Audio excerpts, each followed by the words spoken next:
So let's get started. This is worksheet number 5 for my Prose kids. Okay, we're talking about participles. What's up, Kimberly? What's up, Johnny? Excellent timing. All right, so we're talking participles. Okay, so in class we reviewed how to make participles. This worksheet is much more about how to translate them, how to use them. Right. So a couple basics, right? Participles are adjectives. That's what they are. That's their job, which means at the end of the day, they describe a noun. So instead of having a delicious apple, right, or a round apple, we could have a picked apple. We could have a rolling apple. We can have an apple that must be eaten, right? These are all ways that we can describe that apple. Okay, so we have present active participles. Those are your INGs. Perfect passive, that's your ED. Future active is your urus, right? That's your about to do something. And perfect passive is your must be done, something that must be done. So we talked in class a little bit about phrases and kind of how they're formed, right? So if we have many animals, right? I see many animals. If I want to describe them as running animals, right? I could just say I see many running animals, or I can flip it and say I see many animals running. And you especially want to use that second translation, I see many animals running, if you're going to give a little extra business here, like for instance, in the forest. I see many animals running in the forest. I see many animals which are running in the forest. I see many animals while they're running in the forest. There are a couple different ways that you can render that in English. So just, use your gut. So we're composing here, so you're only doing the parts of the sentences that are in bold. So the first thing we got to think about is what is that thing doing in the sentence. So bring yourself to Manlius and stir up those lost citizens. So the lost citizens would be the accusative. So this would just be one big accusative phrase. Okay. The word those in the accusative, illa, we want accusative plural. So we're going to go with illos. Right? That word typically goes first. We have lost and we have citizens. Okay, so the word order isn't too important here, but I'd rather you guys get used to putting the noun first. So citizens in the accusative case would be, those would be keyways. I'm going to zoom in here a little bit. Right, illos keyways, and then I told you on the right here which verb to use for lose, right? Because there can be synonyms. So just to keep it the same. So lost citizens would be perfect passive. So you need the fourth principal part of this verb, which is perditus. So to make them all agree, it's going to be perditos. Right? So illos keyways perditos. Those lost citizens. Okay? So that one's really just acting like an adjective, right? He could stir up those angry citizens, stir up those small citizens, those tall citizens. In this situation, he's stirring up the lost citizens, which is something that Cicero, he describes lost people, meaning like people who've lost their way. And speaking of the big C man, that man born near Rome is called Cicero. So he is, of course, acting as the subject in this sentence. So that man, we could say, illa vir, but we could just say illa. So vir is pretty optional because when you have a masculine singular man, right, the word illa can just kind of fill that in, okay? And I believe in the original, the word vir is not there. It's just illa. Born near Rome, right? So that man is going to be nominative. Oops, that's weird. Born, which is describing him, is also going to be nominative. And then we have a prep phrase, near Rome. The word near, the preposition, takes the accusative. So that man, the word for born, right, from, I told you use the verb naski. So we want the perfect participle, that is natus. So that man, born near Rome, I'm just going to take the weir out because he's annoying me. Near Rome, when you have this extra information, it typically lives between the noun and the participle. So ille prope Romam natus. And then you continue on with your sentence. I love the pogger. Love it, love it. So that guy, born near Rome, appellator Cicero. Caesar wanted to follow the enemies who were running away. So because they're the thing he wanted to follow, enemies are going to be accusative. Okay. We talked too about what kind of translations we can use for participles. So one of the ways that you can translate a participle is with a relative clause in English. But since this is the participle assignment, I want you to use a participle. I don't want you to use qui, blah, blah, blah, blah, blah. So which participle are we going to use? Don't be fooled by this were, right?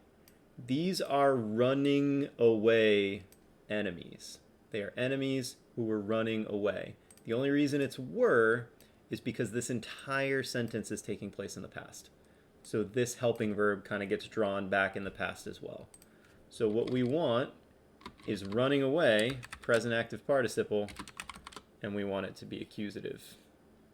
Okay, because it's describing the enemies. So enemies in the accusative, we could say hostes, we could say inimikos, inimikos. I'm going to go with inimikos for this one. Running away, the verb to run away is fugio. So to make that accusative, it's going to be fugientes. Or you could do hostes, fugientes. Either way. Now, you could also say inimicos qui fugiebant. It would mean exactly the same thing. It's just that, you know, in this situation, a participle was easier, right? It's just one word. That's all you need. So the Romans love, love, love participles. Okay, so be ready for them.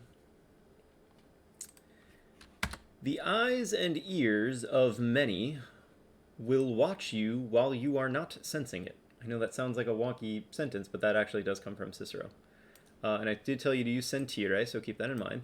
The eyes and ears of many will watch you, so you are the direct object, accusative. This whole while you are not, that just gets rolled into the participle. So the participle is going to be your ing. So again, we're going to use a present active participle. Present active, we're going to make it accusative, okay? And the not sensing it, we can just throw a known in there, just like we would with a normal verb. So you, in the accusative case, would be te. Sensing, from sentio, that's going to be sentientem. And then we throw a known in there. And the reason I put the it in parentheses is because, number one, that word is not actually there in Latin in this sentence that I pulled actually from Cicero. And also, it's just not necessary for the Romans. It's just implied, right? While you're not feeling it, everybody's eyes and ears will be on you. And this is Cicero talking to Catiline, basically saying, every breath you take, every move you make, right, I'll be watching you. And so will everybody else.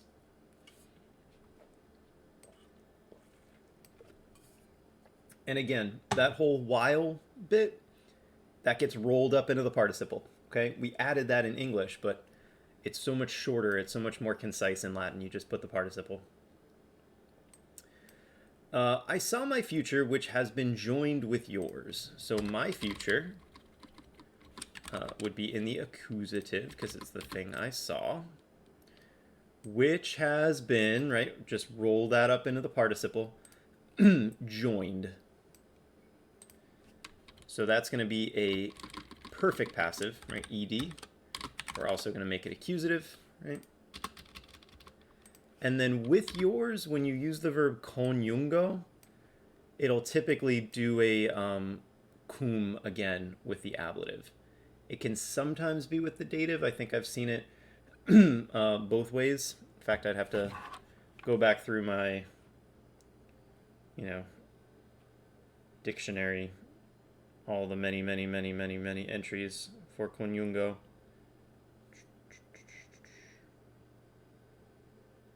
Coniungo.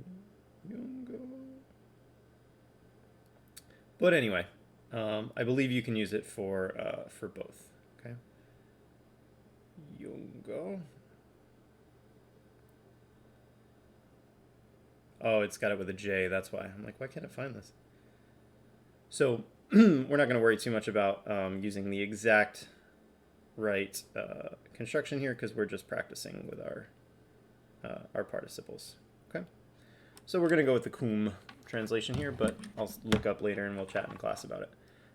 My future, which is meum futurum. Oops, muturum. Nah, futurum. Meum futurum. It's been joined, so we need the PPP. Conjungere, we need the fourth principal part, which is conjunctus. So conjunctum, to agree with futurum. Meum futurum conjunctum.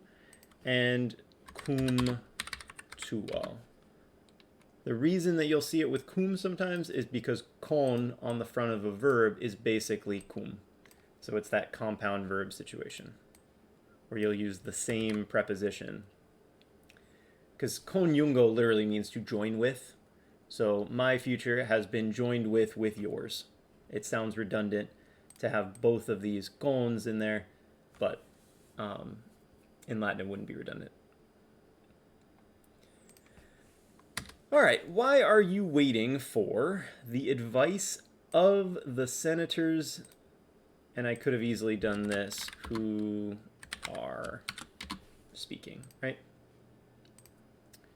So we think about what case we write the advice of the senators. We're talking about their advice, so we're going to put them into the genitive case. Speaking, right? That's your ing participle, so that's present active. And we're also going to make it genitive. So senators in the genitive plural would be senatorum. Speaking, I believe I told you guys to use the verb loqui, right? Loquor, loquere. So loquens would be your singular. Loquentium for your genitive plural. It's one of those I stems. Those participles use the extra I's. And that's all you need because it's just the senators who are speaking, right? If they are speaking about something, then you would put a day in the middle here and yada, yada, yada. But in our sentence here, they're just speaking. They're literally speaking senators. Okay, so we don't have to add anything else. And then the last one, do you have any food for the children who are passing by outside of our house? Okay. So, do you have any food for the children? So do you have any food that you might give to the children? So the children are going to be in the dative case this time. Passing by, that's a present active participle. We're also going to make it dative so that it can agree with the children. And then we have this prepositional phrase outside of our house. The preposition outside of, extra, takes the accusative. So children in the dative case would be liberis. Passing by, that's the same verb that we had in the Filius Cicerones story. That's praeter eo. So passing by would be praeter euntibus. It's got kind of funky forms because it's an irregular verb. So when you have that participle, it becomes euntibus, not eontibus. Praeter euntibus. So these are the children passing by. And then outside of our house would be extra nostrum domum. Okay. So this is your prepositional phrase in the middle. This is your participial phrase, right? So you kind of get these levels, I always describe them as the matryoshka, the Russian nesting dolls, right? So you have a clause inside of a clause inside of a clause, okay? So that's the way it works, right? You always put the extra stuff in the middle. Be your teacher again. That's what I'm doing right now. You can always come by. You know that. All right, I'm going to make some room here so that my synopsis ends up back on one page.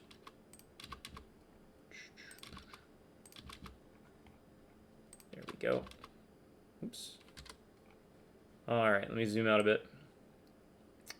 All right, synopsisizing. Enjoy it while you can. It's a first conjugation verb. Almost never happens, right?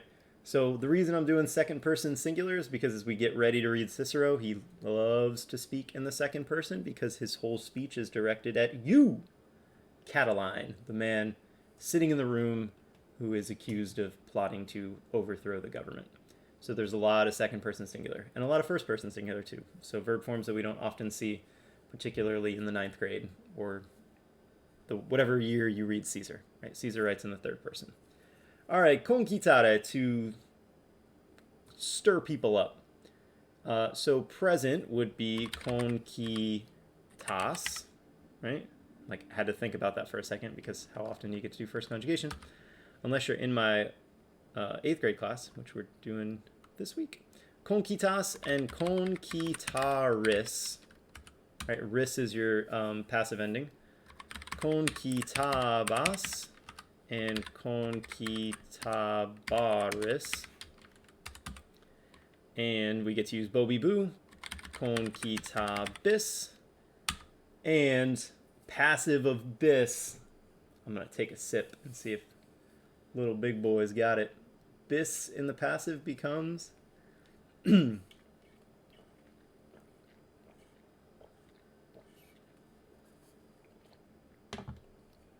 it's a weird one. It's a weird one. Concita beris. Bis becomes beris in the passive. That's a weirdo. Perfect active, third principal part. Concitavisti. Pluperfect concitaveras. Concitaveras. And future perfect concitaveris. Perfect passive is the fourth principal part. This is singular and feminine. So concitata s, concitata eras, concitata eris. It's so weird doing second person. It's just something we don't do too often. The imperatives would be concita and concitata. Those are your normal present imperatives. Then we have the future ones. Concitato and conquitatota. Sometimes Latin is just a silly, silly language. Conquitatota. Conquitatota. Sono pazzi questi romani. These Romans, they're crazy. SPQR. All right, participles. This is singular and feminine, so concitans for your present participle. That's stirring people up. Concitata, that's someone who's been stirred up. Concitatura, someone who's finna stir something up. And concitanda, someone who must be stirred up, right? Or something feminine that must be stirred up. The gerund from concitare, we get concitandi. I don't think that's long. Yep, concitandi. Concitando. Concitandum. And concitando. So those are your ing forms, but not like the participle. This is the act of stirring someone up, okay? Or if you do something for the purpose of stirring someone up. Or I have fun by stirring people up. If you like to stir the pot, That's how you get your fun, is conquistando, by stirring people up. Infinitives would be conquistare, conquistari, conquistawisse, conquistata essa, but remember, in indirect statement, that'll become an accusative. So conquitatam, conquitatu, oh, I can't type, conquitatura essa, and again, could become accusative. And then the last one that we don't care about as much, conquitatum iri. Excuse me, sorry for the coughs. You just gotta hydrate, that's all. And not talk as much. I can't lose my voice. I got open house tonight. All right, subjunctives. So we're back to second person singular. Conquites instead of conquitas, because present subjunctive we changed the vowel. Conquiteris. S becomes ris. Conquitares. So we take the second principal part, conquitare, we add the S. Conquitareris for the passive. Perfect active, we use the third principal part, so conquitaveris. And pluperfect, conquitavisses. Right? So imperfect is the infinitive conquitare plus the S. Pluperfect is the infinitive conquitawissa plus the S.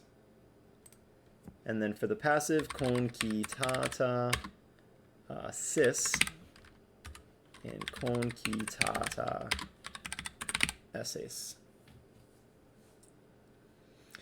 Another successful verb synopsis under my belt, another purple star. Guys, you can get one too.